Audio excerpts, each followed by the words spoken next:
Hello everyone, in this video I want to show you one of the most popular theoretical position in Rook Endgames, and this is a Lucena position.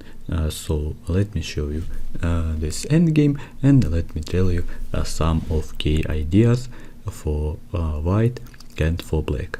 This is a completely winning position for white if they know theory, and at first we must take this check, rook f1, and after this check also black must goes to a g file, because if black wants to do this move, king e6, then white can play king e8, and after this move the next move is d8 with the queen. So for example, some of move like rook d2, and we can promote pawn, and this is of course winning position for white.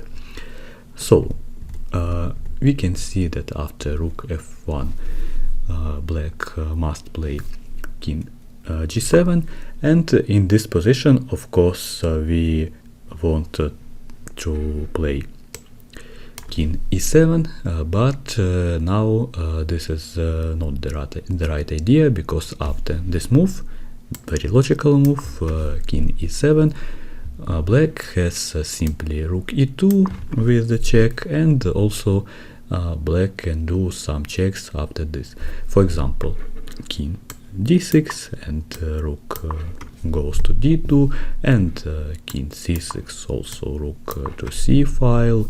And if we play, for example, king b5, then rook b2 with the check, and after king c4, this is very important moment in this position, so black cannot do rook c2 check, because after king d3 this is winning position for white, but after simply rook d2, black the next is rook d7 move, and of course this is the draw, because we cannot protect this pawn on d7. For example, some move like king c5, and the next one is rook d7, and this is equal position. We can see that this is not the right idea, king e7 in this position, and very important move in this position after king g7 for black, and this is rook f4. So we must put our rook to 4th rank, and let me promote this variation, and after that also we want to play king e7, or maybe if rook plays to e2, of course, then king c7, and of course black cannot protect both pawns, both squares, and for example some logical move for black, this is rook c1, one of the best move in this position, and then we can play king e7. So king e7, of course our threat is d8 with the queen, so black also can play rook e1, we can play also king d6, rook g1, and king e6, and if black wants to do another check, for example rook e1, then we can play king g5, and then after rook g1 we can see why we must play rook to 4th rank, because after this check we can simply do rook d4, protect our queen, and after exchanging this rook, next move is d8 with the queen. So black cannot capture this pawn. D8 with the queen, and this is of course winning position for white. And also let me show you some more variation in this position after king e6. So in this position we can see that Of course, rook e1 check. This is not the best move for black, but also we cannot do g8 with the queen because black simply take our pawn. So in this position, black can play some move with the rook, for example, rook d2 or rook d3. And also let me show you one more move like king g6.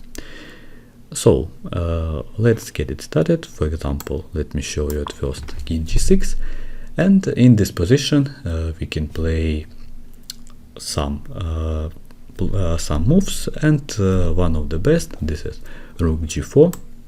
So now black can play some moves for h rank, and if he play also king h6, we can do rook g8, and the next is d8 with the queen. And if rook e1 with the check, we can play to f file, and also the next to e file.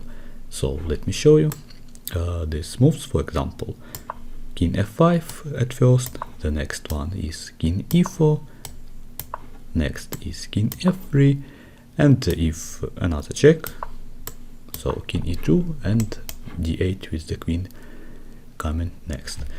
And of course, if black don't want to do this check, he can play rook d1 and then also d8 with the queen.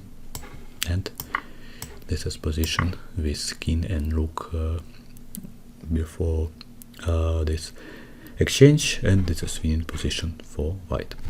So let's go back to the main variation, and also after rook g4 with the check, of course, if black don't want to allow us to bring our rook to g8, black can play, for example, king h7. But now in this position, of course, we don't want to put our rook to g8, but we put our rook to another great square, and this is g5.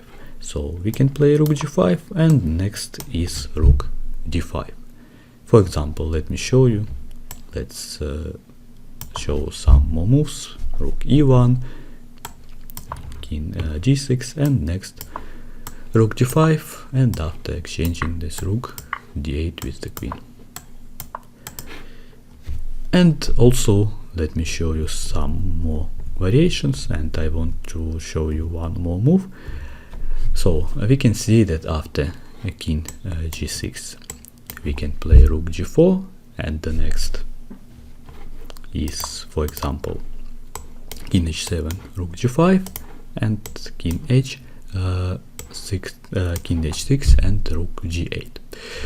But if black want to do some quiet move, he can also play rook d2, but after rook d2 we can see this plan in previous variation. We can play rook f5 and also rook d5 in the next move for white. For example, king g6, rook d5, check, king d6, and next is d8 with the queen.